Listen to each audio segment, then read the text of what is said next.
सच की आंखें देख रहे हैं आप news. Breaking news, Chhindwara kidney failure case में बड़ी कार्रवाई। छिंदवाड़ा के परासिया क्षेत्र में बच्चों की मौत से जुड़े कोल्ड्रिव सिरप केस में बड़ा मोड़ आया है। पुलिस ने तमिलनाडु की श्रेसन फार्मा कंपनी और स्थानीय बाल रोग विशेषज्ञ डॉक्टर प्रवीण सोनी के खिलाफ एफआईआर दर्ज की। शिकायत में आरोप लगा कि संदिग्ध सिरप से बच्चों की तबीयत बिगड़ी और कई की मौत हुई। परासिया थाना पुलिस ने कंपनी और डॉक्टर पर बीएनएस की धारा 269, 105 एवं ड्रग्स एंड कॉस्मेटिक एक्ट की धारा 27A के तहत मामला दर्ज किया है। एसपी अजय पांडे ने बताया कि सैंपल रिपोर्ट के आधार पर आगे कार्रवाई होगी। प्रशासन ने चेतावनी दी है कि यदि कोल्ड्रिव सिरप किसी दुकान पर मिलता है तो लाइसेंस तुरंत रद्द कर कार्रवाई की जाएगी। में से 9 बच्चों की डेथ हो गई है। 13 बच्चे हमारे पास एडमिट थे, जिनमें से एक आज रिकवर हो गया है। 4 बच्चे हमारे जिला अस्पताल में भर्ती हैं, जिनमें से 2 की कंडीशन ठीक होनी बताई जा रही है और 2 अभी ट्रीटमेंट में है। इसके अलावा 8 जो है वो हमारे नागपुर में एडमिट हैं, जिनमें से 5 बच्चे थोड़ी बेहतर हालत में और 3 बच्चों का भी इलाज जारी है।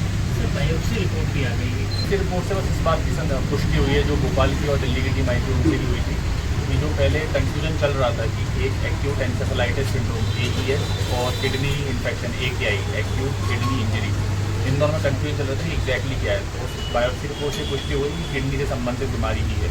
सर ये बताइए ना, ये जो 6 की डेथ हुई थी पहले जो आप बता रहे हैं वो सही 2 है तो फिर तो 8 ही हुए। उनसे एक है हमारा पैटर्न हुई है कि लगभग सारे बच्चे नहीं। देखिए अभी क्या है, जो कॉमन बीमारियों के कारण होते हैं, गंदा पानी, मच्छर, चूहे, उन सब की हम जांच करा चुके हैं। पानी की रिपोर्ट नॉर्मल आई है। एक नया सैंपल जो है वो CSIR नीरी का इंस्टीट्यूट है, वहाँ पर गया है तो उसकी रिपोर्ट अभी अवेटेड है। नेशनल इंस्टीट्यूट ऑफ वायरोलॉजी में भी हमने कुछ सैंपल भेजे थे, उनके रिपोर्ट भी नेगेटिव है। इसके अलावा जो पानी मच्छर का डाइसेक्शन और भोपाल वाली टीम ने पूरी जाँच करी है, तो मच्छर या चूहे इनसे पहले बीमारी इसकी कोई पुष्टि नहीं हो पाई है। तो लेने के जो एक कॉमन कॉज निकल के आ रहा था वो वैक्सीन का था, तो हमने बचाव के रूप में उसको बैन किया था जिला प्रशासन ने। उसमें मैं पढ़ रहा था उसके बारे में भी, तो 2 घटना देखने को मिली थी।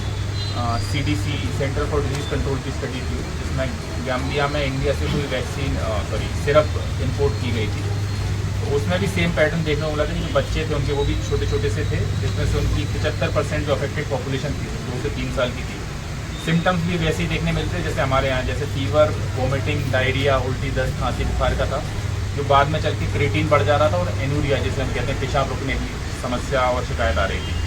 इसके सुधारने के लिए उन लोगों ने डायलिसिस अटेम्प्ट किया था, पर उसमें भी रिकवरी नहीं हुई थी। सिमिलर पैटर्न हमारे यहाँ देखने को मिल रहा है। तो जब उसकी गहन जाँच की गई थी और उसमें जो समय लगा था पूरी फाइंडिंग में, उसमें अल्टीमेटली निकल के आ रहा था कि ये जो मृत्यु हो रही है उस केस में 2022 वाला जो मैटर बता रहा हूँ, इसमें कोई पीडियाट्रिक यानी बच्चों की दवाई थी सिरप बेस्ड, जिसमें डाइथीन ग्लाइकोल और इथिलीन ग्लाइकोल की कंटेमिनेशन पाई गई थी और वो इंडिया में मैन्युफैक्चर हुई। तो उसी के आधार पर क्योंकि सेम सा थोड़ा सा पैटर्न दिख रहा था, उसमें बचाव के शिफ्ट हो जाएगा कि उन्हीं की गलती थी।